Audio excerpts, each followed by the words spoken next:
لمحات من كلمة مع إسلام مكرم.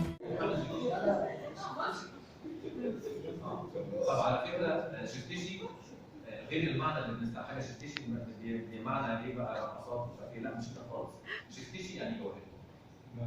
ايوه اللغه المصريه القديمه هو كان جواهر.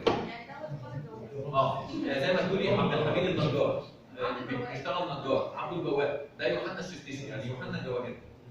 ماشي، كانت الجواهر دي هي معناها كده. يوحنا الشفتشي ده كان دارس، هو كاهن. حتى لو دخلت اللغه العربيه النهارده بتروح الكنائس في صلوات باللغه القبطيه. مش كده؟ لا حتى لغايه النهارده فهو عارف كويس قوي اللغه القبطيه. احنا الكلام ده 1799 لما اكتشفنا حجر رشيد 1999. فهو قعد يذاكر لشامبوليون ويعلمه الكلمه دي معناها كذا والكلمه دي معناها كذا والكلمه دي معناها كذا. وشامبوليون يشتغل قعد له حاجه و20 سنه. اكتشف امتى الرموز وفاكهه؟ 1822.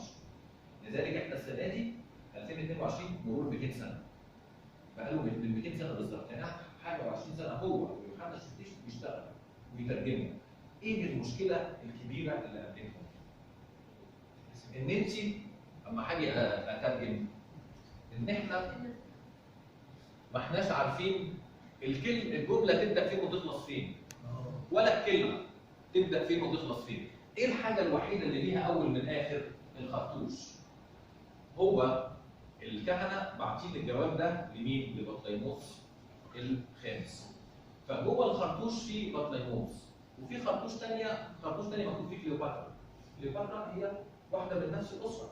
على فكره هم 7 كليوباترا، ما بتكلمش عن كليوباترا المشهوره. كليوباترا المشهوره دي كانت متجوزه بطليموس ال 12 وهي بنت بطليموس ال 11. فدي احدى جدات كليوباترا اللي انتوا عارفينها. هم 7 كليوباترا. فهو ايه بقى؟ هو شايف هنا بطليموس والترجمه بتاعته تحت، فهو عارف ان ده بطليموس، وشايف كليوباترا والترجمه بتاعتها باليوناني تحت، فهو عارف ان دي كليوباترا. ايه المشترك بين بطليموس وكليوباترا؟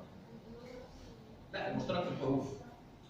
البي، التي، مثلا خد الحروف اللي مشتركه هنا عادي.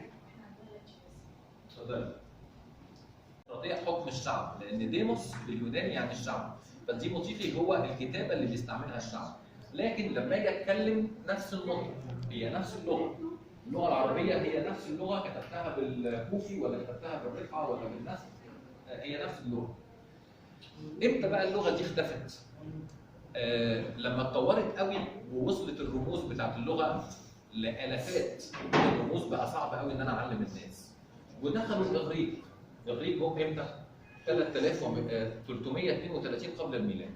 332 قبل الميلاد. ومصر اصبحت دوله بيحكمها البطالمه. البطالمه هم في الاصل المقدونيين اللي هم جم بعد الاسكندر الاكبر. الاسكندر هو اسمه الاسكندر المقدوني، ومقدونيا دي كانت تبع اليونان. بداوا يتكلموا يوناني لكن اتعلموا اللغه المصريه.